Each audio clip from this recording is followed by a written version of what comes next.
I'm Naomi Hall, and I want to welcome you to our summit, Stress Management for Educators.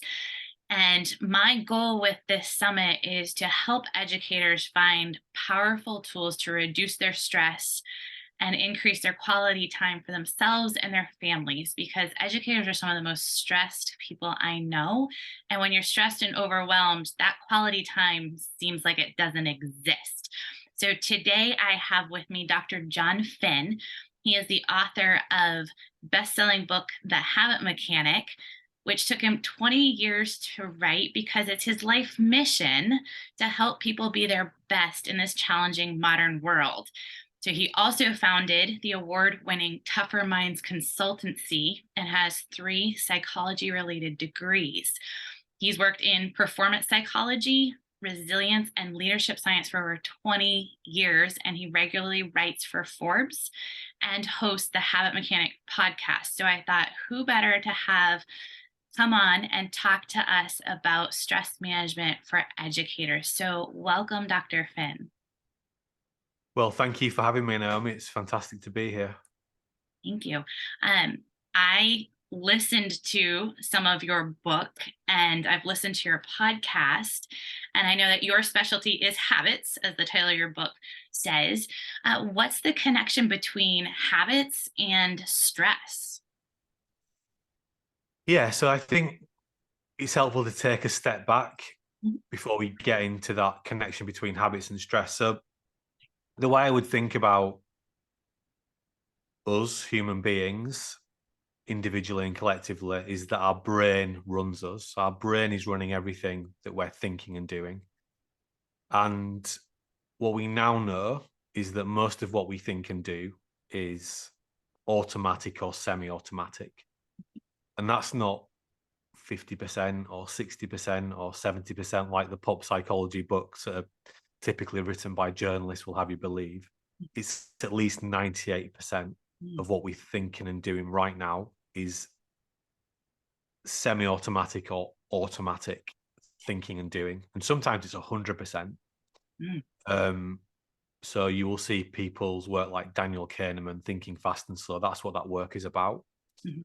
And our brain is designed first and foremost to save energy.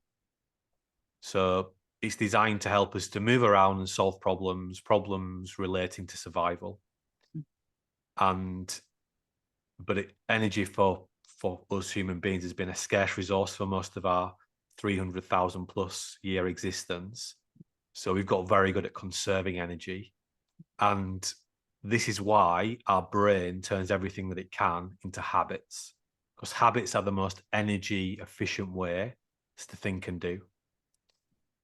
And we are, every time we think and do something, we are reinforcing the circuits in our brain. And we've got about 100 billion neurons in our brain. We are reinforcing those circuits for the things that we're practicing.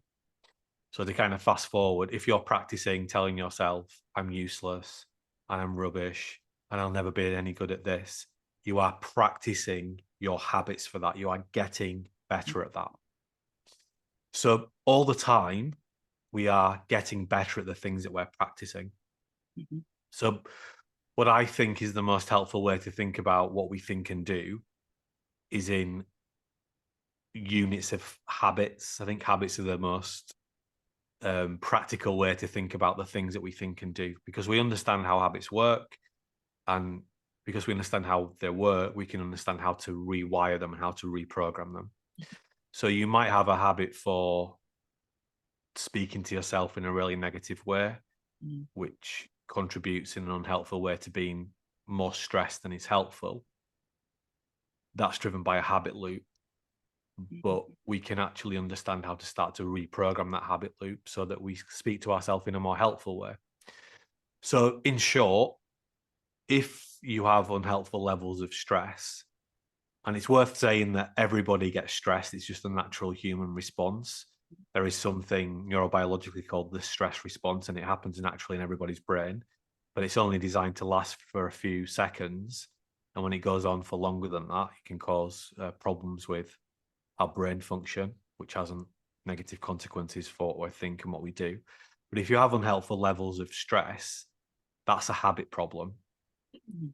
And therefore, to manage those levels of stress and to start thinking and doing things that are more helpful for you, you've got to build better habits.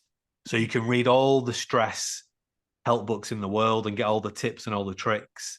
It's futile unless you take that information and you create new habits. Habits is where the action is. Okay. So that makes sense why people try different stress management techniques and it just doesn't work. Absolutely. So we don't do what we know we should do. We do what we're in the habit of doing. And we can see, I mean, in the UK yesterday, for example, we got some national data that came out showing that 2.5 million people are off sick. The UK population is about 60 million people. This is the most ever people off sick in recorded history. Mm. And the number one category is mental health challenges. The second category is physical movement challenges. And most of those, well, I'd say all of those people, let's say most of those people in the 2.5 million know and agree that it's a good idea to walk 10,000 steps a day and to eat 5 portions of fruit and vegetables a day and to sleep well. But knowing that versus doing it is a different story. Mm. You know, most of if we've got let's say mental health challenges as just a simple idea, that's about habits. And fundamentally our brain isn't working very well. And just getting the basics right, like better sleep, better diet, better exercise, which is all driven by habits, is going to have a hugely positive contribution to how we think and how we feel. Mm.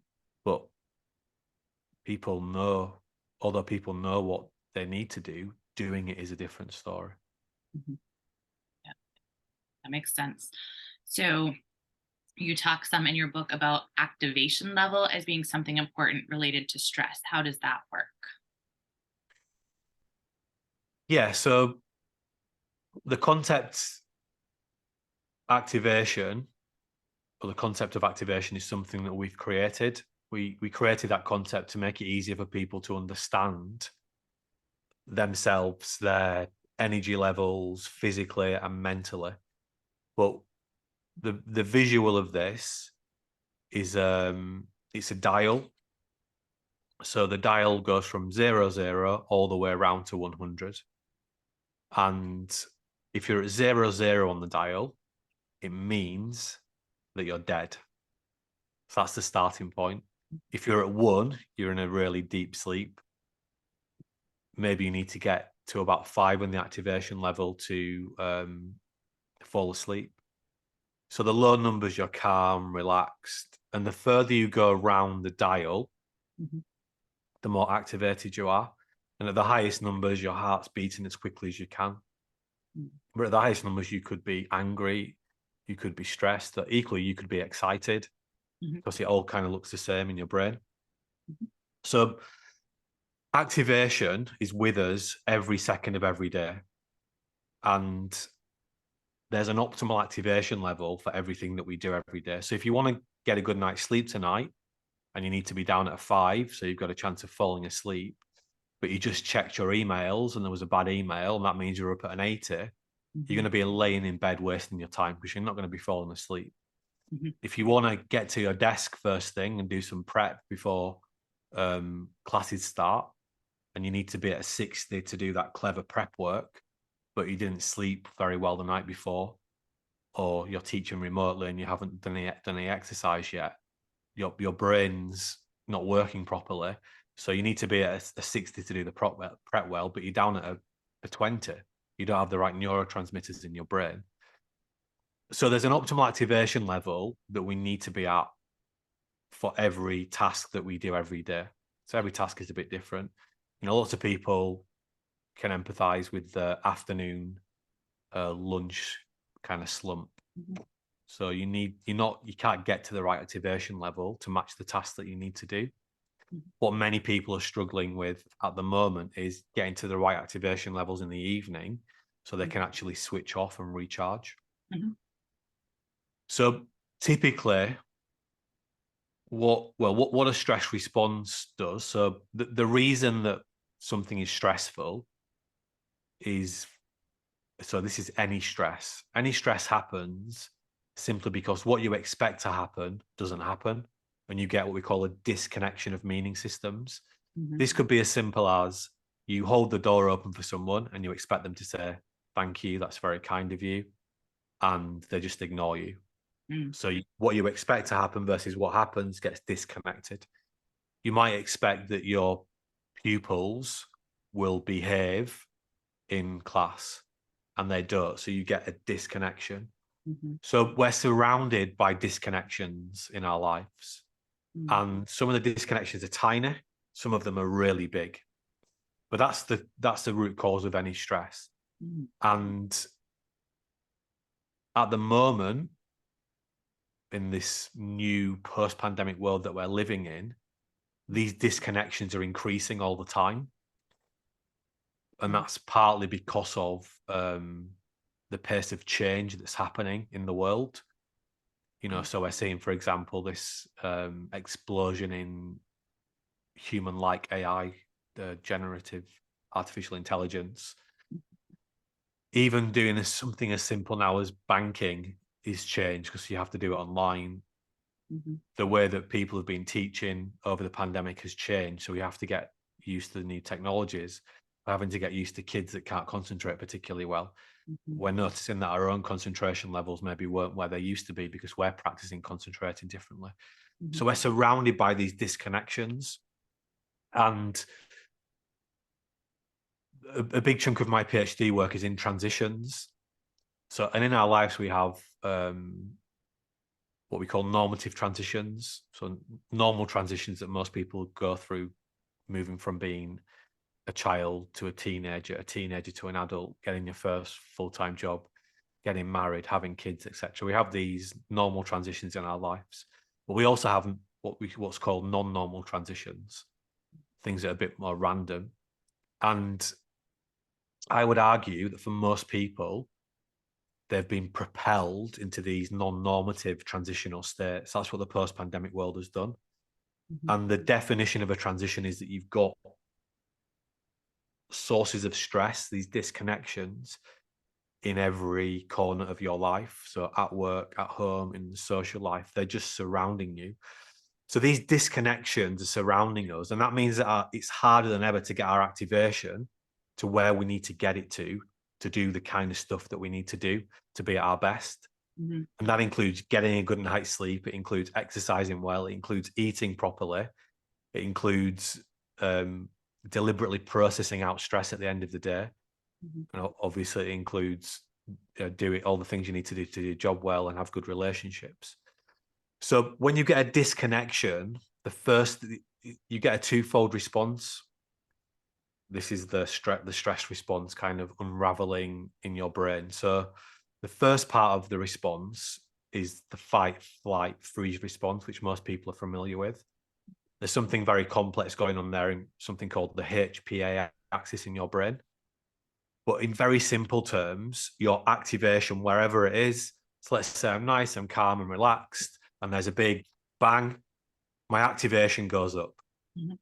and I get a flood of neurotransmitters into my brain that increase my activation. So that's the first part of the response.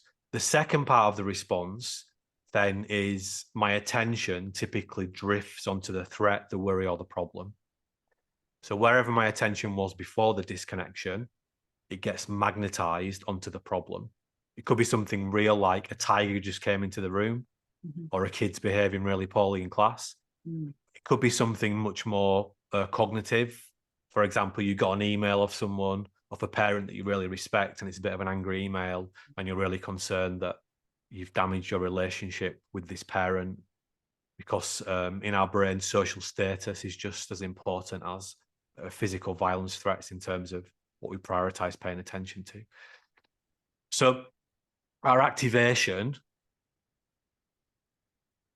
ideally, is optimized for the things that we're trying to do in our day-to-day lives. But what the stress response does is it pushes our activation higher than it needs to be to get the stuff done that we need to get done. So when you're overly stressed, then what happens is you're laying in bed at night trying to go to sleep and you can't, because you've got all these disconnections that have been happening, all these unhelpful chemicals in your brain. But the simplest way to think about it is that your activation isn't where it needs to be. And therefore, you're going to have to reduce our activation levels and start building some habits around that to make it easier for us to manage this continual set of disconnections that we're getting in our lives that's driving the stress. And those disconnections are not going away, unfortunately. They're probably going to become even more frequent. So we're going to have to get better at managing them well. Does that explain activation? It does. It makes so much sense of like where you need to be for an activity. Like you said, like going to bed, I need my activation to come down so that I can fall asleep. And when I'm stressed, you're right. You're like, it's not happening. And then like having my activate, like getting ready for an interview, like I need my activation up and I've got to do the things to get it there. But then also that like the disconnects that you talked about, I definitely see that of, yeah, when there are things that stress me or where there's definitely that disconnect between the way I thought something was going to go and the way it's actually going. And I can feel that like cognitive dissonance of this isn't what I thought this was going to be. So yeah, that. And what also happens is, so this we talked about most of what we're thinking of doing is automatic, Mhm. semi-automatic, at least 98%. When you're stressed, that's probably 100%, because the limbic regions of the brain that we call the ape brain or hue horribly unhelpful emotions, they take over everything. And people say, I couldn't think straight, I couldn't think clearly. That's because the conscious part of your brain, your prefrontal cortex, where we imagine a character called willpower lives, Mhm. isn't working. It's been taken over literally by the survival centers of the brain. Mhm. So this automaticity that's designed to save energy is at like 100% for many more people, more than ever, because of this increased level of stress that people are going through. Mhm. That totally makes sense. And it, like I I can picture that. I understand like the 100% at that stress level. Like I can't think when I'm stressed. I can't make good decisions. So yeah, it's so important to get out of that or bring down that activation to be able to function. Yeah, and especially when, the reality is that generative AI is going to have a huge impact in education. Hmm.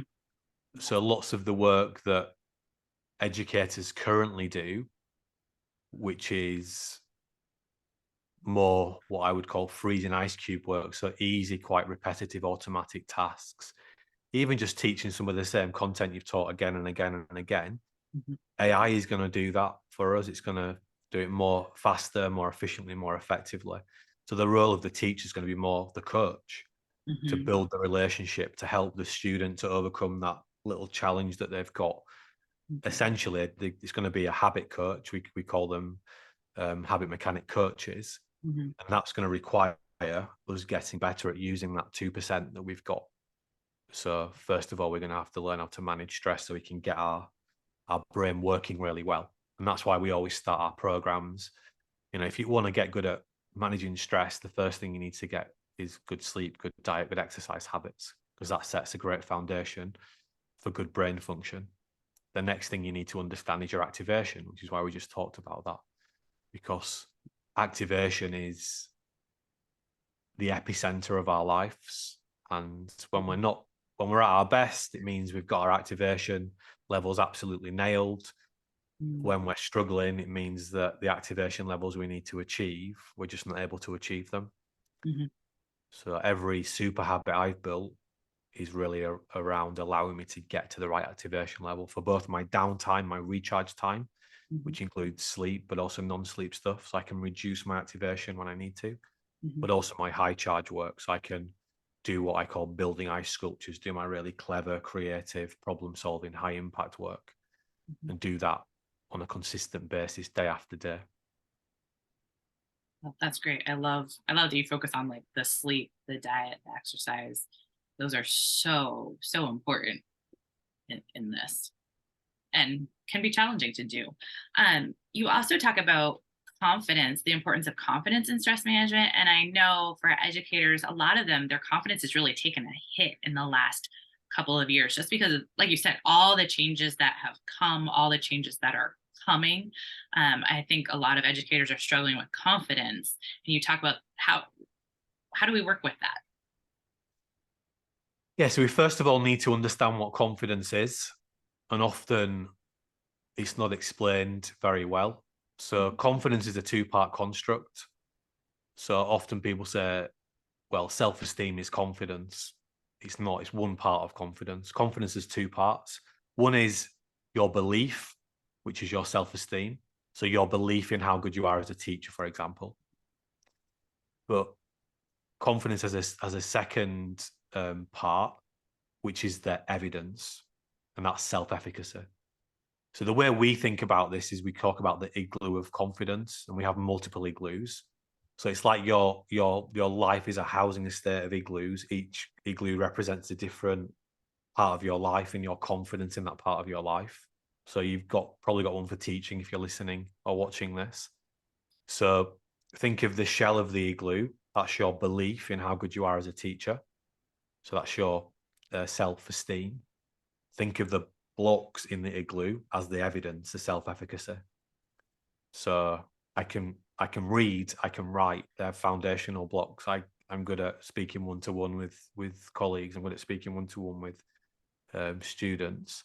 I'm a really great presenter.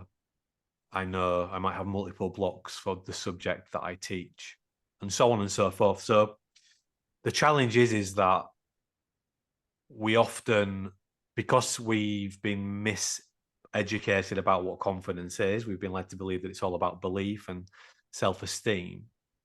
It means that we think of ourselves and our confidence in certain areas in a very polarized way.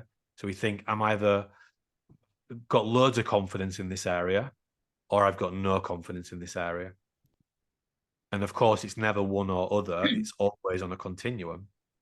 So 10 would mean you're perfect. 1 would mean you don't feel like you've got any confidence, but you're probably somewhere in between. And wherever you're at, you can align the evidence to support why you think you're at that particular score on the, what we call it, the P2 scale, the Porter Perfect scale. So, and you can see this in the Habit Mechanic book. So we map all these out, and we show you how to build confidence in different areas. So what happens then? So I think I'm a great teacher, and I've developed this sense that I'm a good teacher. But then one day I have a bad day, and a couple of classes go wrong, etc. So one moment I think I'm like 10 out of 10 teacher, or a 9 out of 10 teacher, and then I have a bad day, and then I feel like I'm a 1 out of 10 teacher. And that's because I haven't paid attention to the evidence that underpins why I think I'm a 9 out of 10. So when we have igloos that only contain the belief, the shell, if you like, of the structure, and we haven't considered the evidence, the efficacy, it means that they're really fragile. And we saw this happened in the American education system. Jean Twenge wrote a book about this called Generation Me, and she showed how when the American education system really got behind confidence as being a good thing, and I write about this in my book, they put structures into the system to boost self-esteem. So no one's going to lose anymore. Everyone's a winner. What used to get you a C grade is now going to get you a B grade. Mm-hmm. That's all about boosting self-esteem. Mm-hmm. And that's what Jean Twange's work showed. It's self-esteem went like this. Self-efficacy, the evidence as to why I'm good, crashed. Mm.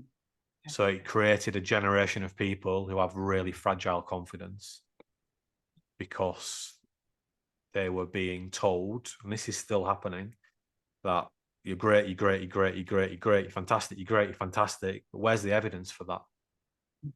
And the point of the igloo metaphor also is that, okay, this is where I'm at, this is the evidence, but what's the next block that I need to work on? We call it grounded positivity. So the negative, knowing that I need to work on something that I need to get better, is really important. So yeah, so the idea for the way I connect stress and confidence is it's like every day someone's coming round and hitting your igloos of confidence with a big sledgehammer.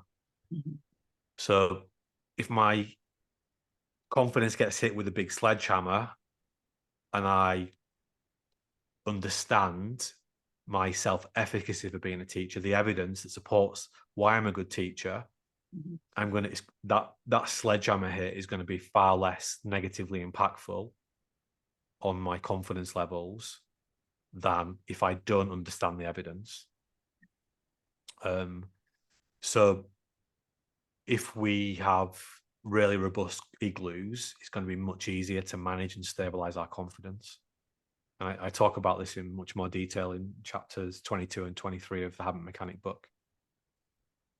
Well, that makes so much sense. And I love how you use like these concrete pictures to describe this of like the igloo and the blocks. And that totally makes sense of like, if I just have my belief, it's very fragile.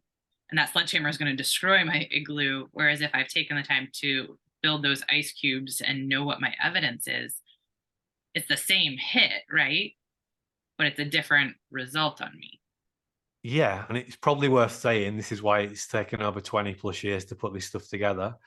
And, you know, we teach children as young as, in England, we say primary school, you say elementary school.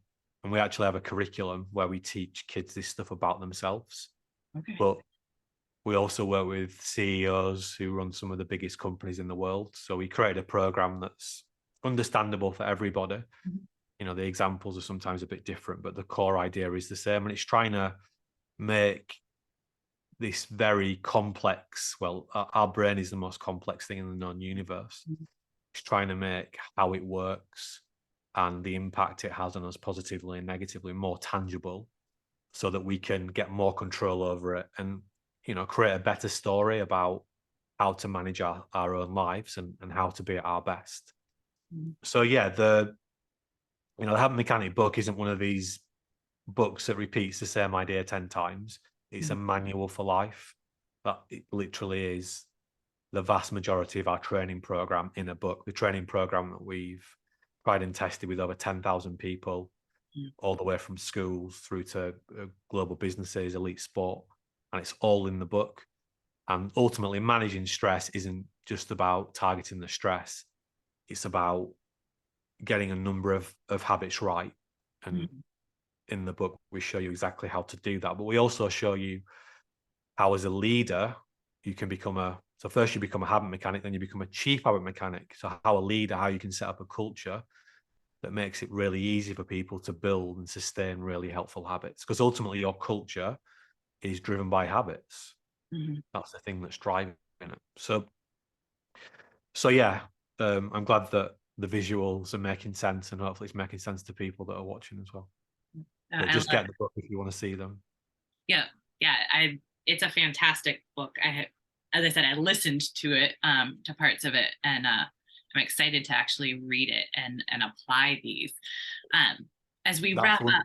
That's one of the igloos. You can probably see that. Yeah. One example. Yep. I love that. I love the visuals and because I'm a very visual person. So having like that picture of like building an igloo just makes so much sense in my mind. As we wrap up, where should an educator start with this when they're trying to move in a positive direction with habits and stress? Yeah, so I would say read the Habit Mechanic book, get the app. These tools are designed to help you to build better habits. And the starting place always is just to establish a tiny new helpful habit. So we have a model called a 9 action factors model, which the which explains the 9 factors that drive what we think and what we do, and how we can then start to tweak and manipulate these things. So we have a tool called the Daily T Plan.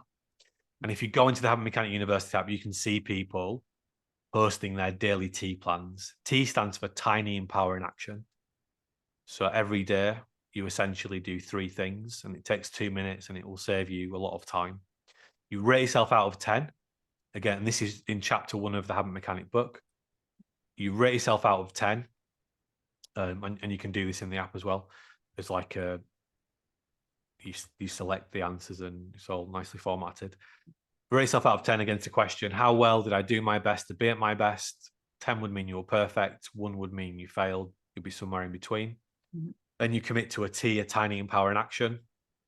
One tiny thing you're going to do today that's going to make your life a little bit easier.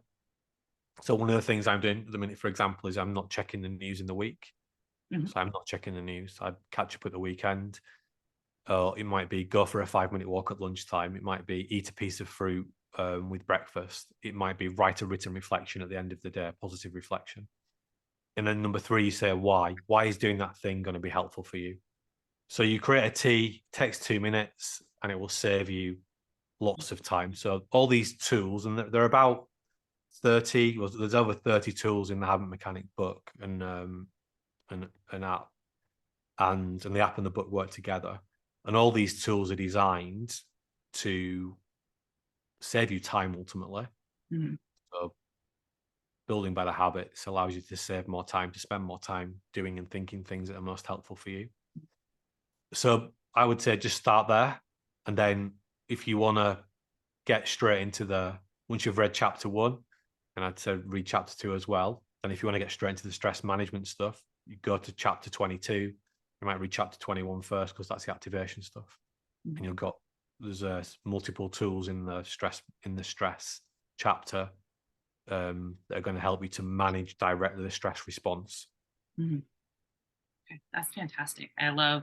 So that's another thing I really enjoy is like your like it's a T plan and it's that tiny empowering action. So um that these things I think sometimes we think like it's going to take a ton of time to make changes like and I don't have time in my day, but the way you're describing it, just taking those 2 minutes, I can find 2 minutes in my day and that's actually going to give me more time in my day.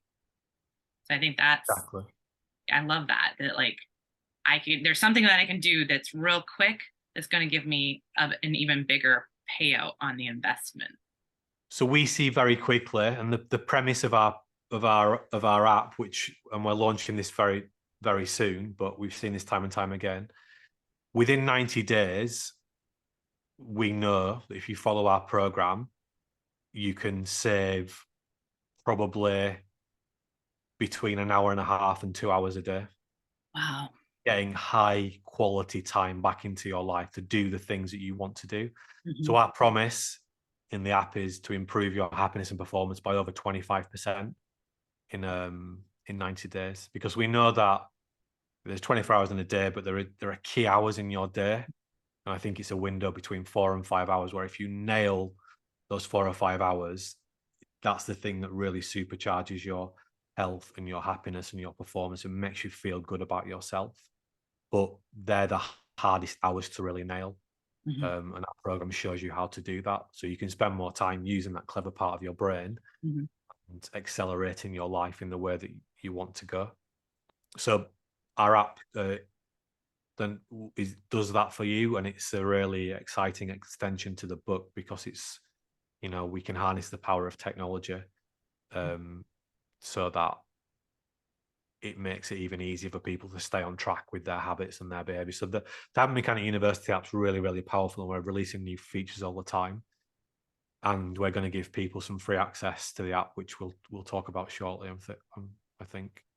Yeah. Oh, we can talk about it right now. Yeah. Yeah. You So go ahead. So as part of our free gift, you can download the app for free. Anyone can do that. But if you heard, um, if you've watched this video and you've attended Naomi's conference, then just let us know and we'll give you a month's free subscription to the app.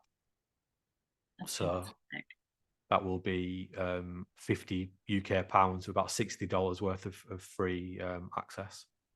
Oh, that's great. Thank you so much. I think educators are really going to benefit from that and from what you provide in your book and your app, even the free resources that you have in your app currently. Um, And what we also are just making available in the app as well is our school success program. So we're making our school curriculum part of the subscription in the app. So we've got a curriculum we've taught time and time again, and it's all digitized. So we've got videos, tasks, tools, etc. Mhm. That you can teach to your pupils. And if people want to go further, we can train you to become certified habit mechanic coaches, so that you know how to use these tools really well in your own life, but also within your school. And I think the schools of the future are going to have certified habit mechanic coaches. Talk therapy isn't doesn't it's got a place, but it doesn't cut it anymore. We need to help people to move beyond knowing what they need to do and actually building better habits. And I think in the future as well, we're going to create a certified habit mechanic teacher program where we actually teach teachers how to deliver our curriculum. So we've worked in education for a long time, and the app and the book are going to allow us to really scale this Mhm. into education. So we're having loads of really exciting conversations with school groups at the moment who really want to start embedding this stuff into their day to day for pupils, for staff, and for parents, and for everyone in their communities. Yep, that's fantastic. I feel like that investment is going to be have a huge payoff. Um, Yeah, and the reality is for everyone at school at the moment is that they're not just going to train to do one job and that will be it. They're mhm, going to have multiple careers, and even what we do at school now, where we dispense information, well, we don't need teachers to do that so much anymore. We've seen the Khan Academy, for example. mhm, This is We can actually, as teachers, spend our time doing much more rewarding work and working with our pupils in a much more a one-to-one, human-to-human capacity, mhm, rather than being tied down with having to teach them things that they can easily access somewhere else. You can use your expertise to push their thinking further, but also to help them to navigate their own habits, mhm. so that we create young people who are ultimately habit mechanics as they're going out into the world, because we didn't used to have to think too much about these things like good sleep, good diet, for exercise, for example, which sounds really odd, but there didn't used to be much else to do after 11 o'clock than go to bed. Mhm. Yeah. We used to have to leave our houses to go to work. Now many people don't. We didn't used to be able to put ultra processed food into our body, or even consume more calories than we were burning each day. These are all modern challenges, and they've been accelerated over the pandemic period, and they're just going to get more and more problematic. So we have to get much better at understanding how our brains work, and much better at analyzing our habits, Mhm. and much better at building and sustaining new helpful habits. And the toolkit is here. It's in the book. It's in the app. Um, so yeah, check it out, try it out, and any questions, just let us know. All right. Thank you so much. I do have just a quick question to end that I didn't give you in advance, that I just like to end with, because it just often gives me some ideas. What are you reading? What are you watching? And what are you listening to right now?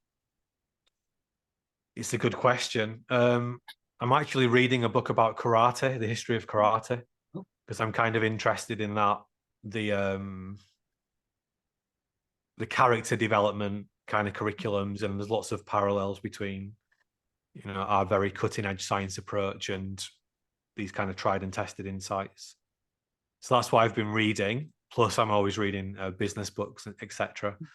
I've been watching Succession, which is a HBO TV drama, which is apparently based on the Murdoch dynasty, which is kind of a comedy, but it's just yeah, interesting and a bit of entertainment. mhm, Um, I'm always watching documentaries as well in the background.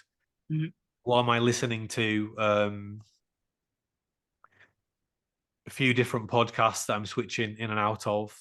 But mhm. actually, do you know what I'm listening to? I've been listening to is it's called I Believe in Magic, which is a BBC podcast documentary, which is about a really sad story of a mother and daughter that conned lots of people because they said the daughter had a brain tumor and she didn't, and they're unpacking and uncovering that. But I think that's a mirror to the world that we're living in, and people's desire to get fame quickly, Mhm. and they're prepared to tell lies to do that, or they're looking for easy routes to do that all the time. I just think that's a really interesting human behavior story.